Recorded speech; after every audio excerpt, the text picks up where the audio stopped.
Bonjour et bonne année 2012, bienvenue dans ce journal de ce mardi 3 janvier. Voici les titres.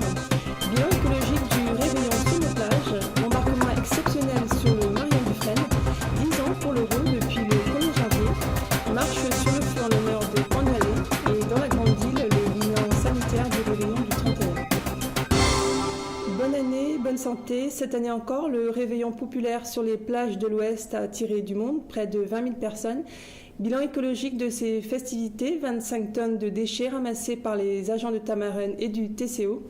À l'Ermitage, le site le plus fréquenté par les fêtards, se sont joints au nettoyage des plages des associations telles que Surfrider Foundation, Sea Shepherd, les Frères de la Côte et Prévention Requin Réunion. Focus sur la dernière rotation de l'année du Marion Dufresne, le navire ravitailleur des TAF, les terres australes et antarctiques françaises. Il a levé l'ancre samedi avec à bord une expédition exceptionnelle.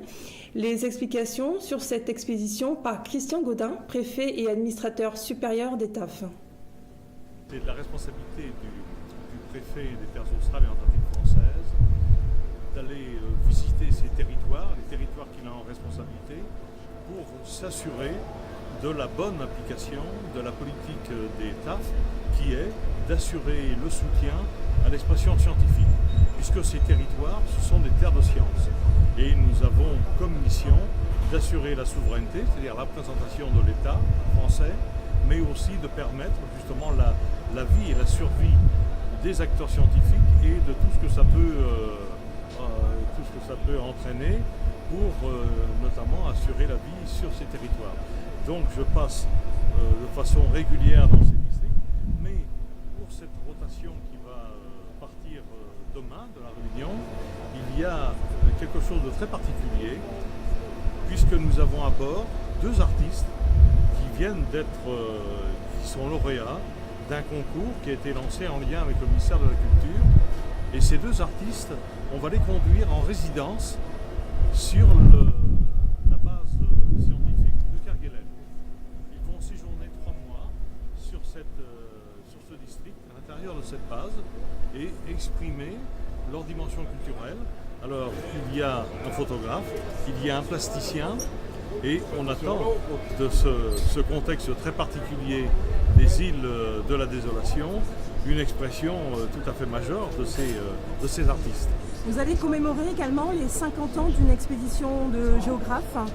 Alors, deuxième événement aussi à bord, nous avons invité un participant de la première expédition scientifique qui était à l'hiver 61-62, il y a quelques années, il y a tout juste 50 ans. Et cette personne va donc nous accompagner pour célébrer ce cinquantenaire qui fera l'objet d'une manifestation avec un dévoilement de plaques commémoratives, avec une photographie de l'ensemble de la première délégation qui était composée de 13 personnes, dont notamment M. Chapuis qui va nous accompagner. Deux artistes ont donc été retenus, Laurent Tixador et Claudis Luban. Jours heureux à l'île de la Désolation, c'est sans doute le titre que retiendra ce dernier pour son œuvre photographique au Kerguelen. Tout de suite, les motivations de l'artiste. Ce que je vais ajouter, c'est que à l'heure où je vous parle, je ne suis pas très fier, parce que partir comme ça, c'est 4 mois en fait. Premièrement, c'est une expérience que je n'ai pas. Les voyages sont plus courts,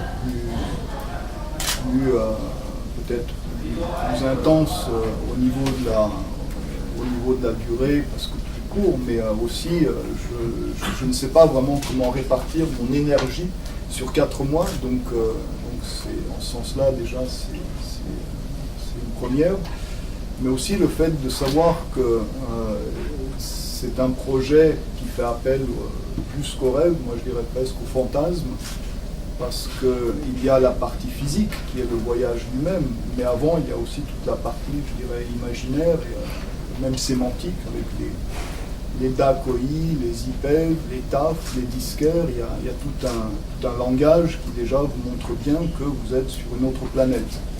Et puis il y a les Kerguelen, les îles Kerguelen en soi, qui sont un endroit, je pense, où on n'a même pas voulu en faire une prison, parce que c'est tellement dur. Donc on y séjourne 1 an à 1 an et demi maximum. Et moi je suis très heureux d'aller là-bas, parce que ce sont, je pense, des endroits qui fonctionnent en miroir aussi. 50 ans après, Michel Chaput est le seul parmi les 13 membres de l'expédition du météorologue Alfred Farr à repartir au Kerguelen. Il nous rappelle sa mission au cours de cette expédition scientifique pionnière. Sur l'archipel Crozet. Tout d'abord, je voudrais remercier Monsieur le Préfet, Christian Gaudin, d'avoir permis le retour d'un pionnier pour commémorer le 50e anniversaire de la création de cette mission. Et c'est avec beaucoup d'émotion et beaucoup de respect. Témoignages, je l'ai tous les jours par mes sites internet d'anciens polaires qui m'encouragent et rendent hommage à Monsieur le Préfet. Alors je vous entraîne sur un terrain tout à fait différent, moi c'est l'aventure. Je commencerai par... je ne parlerai que de ma mission, par la mission générale, et ce que j'ai fait.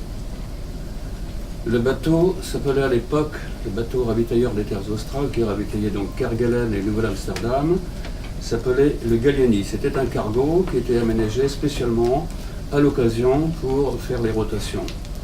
Parti de Madagascar, du port de Tamatave, le 13 décembre 1961, il arrive devant l'île de la Possession le 20 décembre. Ces dates sont très importantes et quelquefois contestées. Le 21 décembre, après reconnaissance de terrain, le débarquement commença.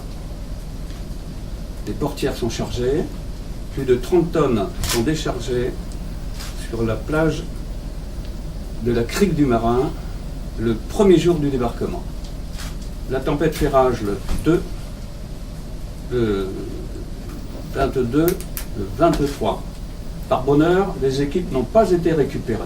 Le bateau est parti se mettre à l'abri et des équipes sont restées sur le terrain, ont pu travailler le 22 et 23 pour établir les plateformes et commencer le montage des baraques. Voilà. Le bateau est revenu le 24, le débarquement est terminé le 24 à 18h30 et pareil pour Kerguelen. Voilà. Alors, ma mission, elle est très simple. Établir la carte de l'île de la Possession.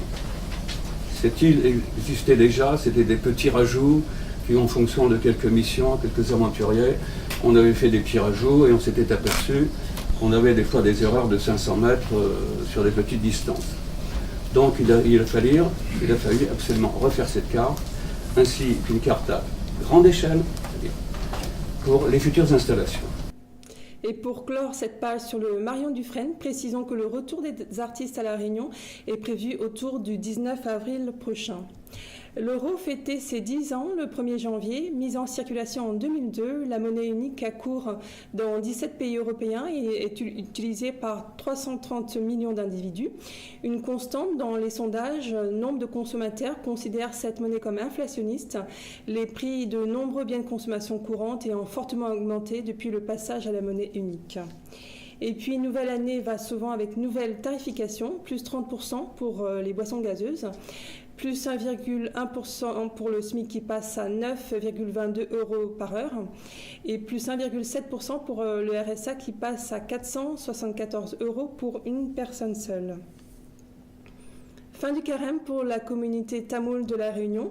Elle a célébré dimanche par une marche sur le feu la déesse Pandialé, fille du roi Dropada, laquelle incarne pureté et sincérité. À Saint-André, cette marche sur le feu a réuni dimanche au Colosse des centaines de pèlerins. Sacrifices, purification et remerciements aux divinités clôturent cet hommage à cette déesse. Et puis dans la Grande Île, aujourd'hui, le service des urgences durant le réveillon du 31, c'est un reportage de Viva Événement. Selon le rapport établi par le service des urgences auprès de l'hôpital Agier à Anoussi, le nombre d'accidents survenus durant les festivités de fin d'année a connu une baisse comparée à celle de Noël. Le nombre de comateux éthyliques était réduit à 36% durant la fin d'année. 22 personnes qui ont abusé des boissons alcooliques ont été hospitalisées dans cet établissement à Noël, si 8 personnes seulement avaient besoin d'être hospitalisées pendant les fêtes de fin d'année. À cet effet, l'on peut dire que les résultats recueillis au sein de ce service étaient meilleurs que la semaine dernière. Les responsables médicaux ont souligné que le nombre d'hospitalisations connaît toujours une hausse durant les fêtes. La principale raison de ces hospitalisations est l'abus sur les boissons alcooliques. Une baisse à hauteur de 66% a été retenue du côté des accidents de circulation durant la fin d'année par rapport à ceux de Noël. 66 personnes ont été hospitalisées pour avoir été victimes d'accidents de circulation à Noël contre 42 en fin d'année. Malgré ce bilan plutôt positif des fêtes de fin d'année, le service des urgences de la HJRA a enregistré le double du nombre des consultations hier et avant-hier. En effet, 161 personnes ont été auscultées le 24 et le 25 décembre dernier. 288 personnes s'étaient présentées auprès de ce service le 31 décembre et le 1er janvier. C'était surtout dû à des accidents sur des voies publiques. Aucun décès n'a été retenu au sein de cet établissement hospitalier durant les fêtes de fin d'année. C'est la fin de cette édition. Merci de votre fidélité. Je vous retrouve demain pour l'édition de la mi-journée. En attendant, l'info continue sur flashtv.re. Très bon après-midi.